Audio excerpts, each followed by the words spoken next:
The winter guest, a heartwarming story of loyalty, love, and life lessons. They said winters up in Maple Hollow could kill a man if he wasn't careful. The cold would slip into the cracks of your house, your bones, and your heart if you let it. Old Tom Bennett knew that better than most. He lived alone in a battered cabin at the edge of town, the pine trees creeping right up to his porch. Folks didn't visit much. Tom was the kind of man who had a story behind his eyes that nobody dared to ask about. His wife had passed 10 winters ago, and their only son, Luke, had been taken by the war overseas. After that, the only sound that kept him company was the crackling of the fire and the sigh of the wind through the trees.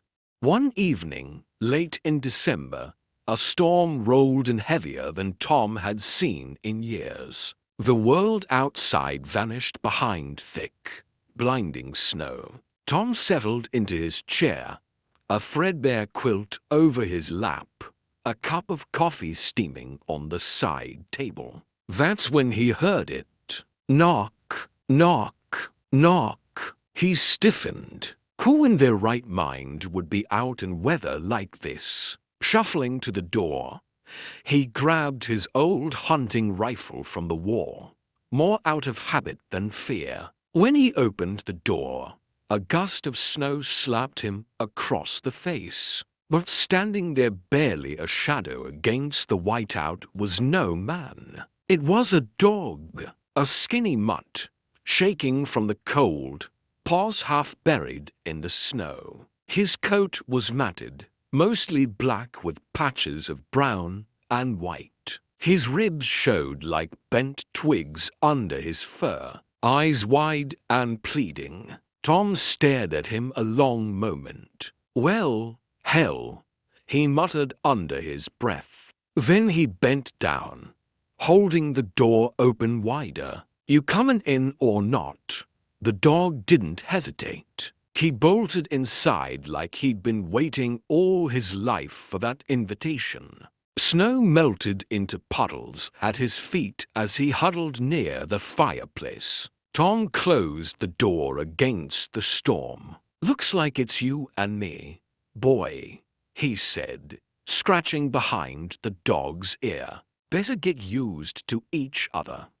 The dog whined softly, resting his head on Tom's worn-out boot, and for the first time in what felt like years, Tom smiled. Tom named him Buddy, figuring anything fancy would just confuse the poor mutt. Turned out Buddy was the smartest creature Tom had ever met. It wasn't 2 days before Buddy knew where to sit, when to eat, and how to fetch Tom's slippers without being asked. They settled into a rhythm faster than Tom would have believed. Every morning, Tom would shuffle out to fetch wood from the shed, and Buddy would trot along, tail high and wagging, even when the snow came up past his belly. In the afternoons, Tom would whittle scraps of wood by the fire.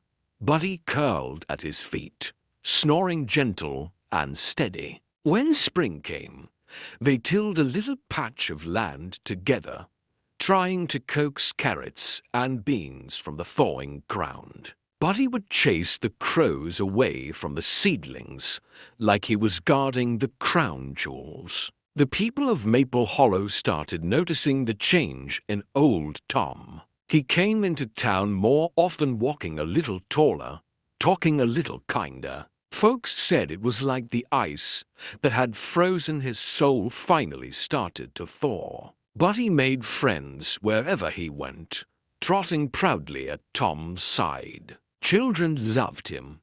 They'd run up, giggling and throwing sticks, and Buddy would fetch every last one, dropping them at their feet with a happy bark. "You saved that old man's life," the mayor's wife said once, scratching Buddy's chin outside the general store. Tom just smiled and nodded, though he never said it out loud. Deep down, he knew she was right. That summer, under the wide blue sky of Maple Hollow, Tom and Buddy found something neither of them thought they'd ever have again. Family. Years slipped by the way they do when you're not paying attention. The winters came and went, each one a little harsher than the last. Tom's back grew more stooped.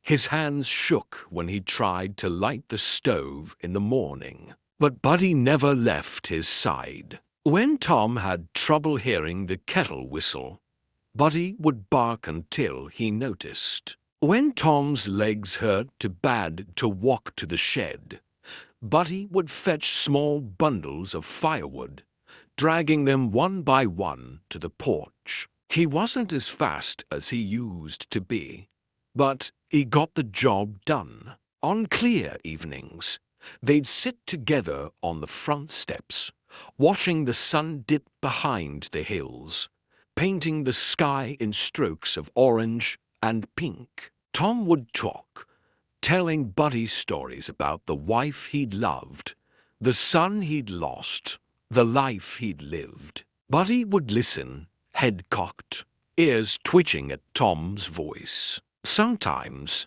Tom swore the dog understood every word. By the time Tom turned 84, he needed help getting around. A neighbor's boy, Jason, started coming by to chop wood and shovel snow. Jason loved Buddy like his own, and Buddy took to the boy as if sensing he'd be important one day. But even Buddy couldn't stop time. His muzzle turned gray, his legs stiffened, his eyes clouded. Still, every morning, he struggled to his feet when Tom stirred, ready to face another day at his master's side. "You're just as stubborn as I am," Tom would chuckle, patting Buddy's flank. "We make a fine pair, don't we?" And Buddy, as always, would wag his tail in agreement. The winter Tom turned 86 came early and hard. Snow piled against the cabin windows before Thanksgiving. Bitter winds howled through Maple Hollow like they had a score to settle. Tom knew, deep down, it was likely his last winter. He could feel it in his bones, heavier than the cold itself. He spent his days by the fire, Buddy curled up close, a quilt shared between them. One morning, as the snow fell soft and thick, Tom didn't wake up. He sat there in his old chair, a peaceful look on his face, as if he'd simply drifted off while telling Buddy another one of his old stories. Buddy knew before anyone else did. He sat quietly at Tom's feet, head bowed, the house silent except for the crackle of the fire. When Jason came by later, knocking and calling out, Buddy didn't move at first. He only lifted his tired head when Jason gently opened the door. Jason found them like that old Tom gone, and Buddy standing watch, faithful to the end. The town mourned Tom, but they celebrated him too. They said he'd found peace, that he'd lived longer and better because of that mutt who showed up on his doorstep all those years ago. Buddy stayed with Jason after that. He lived out the last of his days surrounded by laughter and love, just the way Tom would have wanted. Sometimes on cold winter nights, Jason would find Buddy sitting by the fire, staring at the old quilt they kept from Tom's cabin. He'd rest his paw on it gently, like he was remembering, and maybe he was. Because love, real love, never leaves. Not even when the snow falls and the world turns quiet again. It just waits by the fire, warm and steady, like an old friend come home at last. At its heart, The Winter Guest is a story about the quiet, unspoken bonds that save us when we don't even realize we're lost. Through Tom and Buddy's companionship, we see that love doesn't always come in grand gestures. Sometimes it's simply showing up every day, sitting close when the world feels too cold. Their relationship teaches us that healing often happens in the small, shared moments, and that even when life hands us loneliness and loss, there's always a chance for a new beginning. Most of all, it reminds us that loyalty, kindness, and the willingness to open your heart again are the real measures of a life well lived.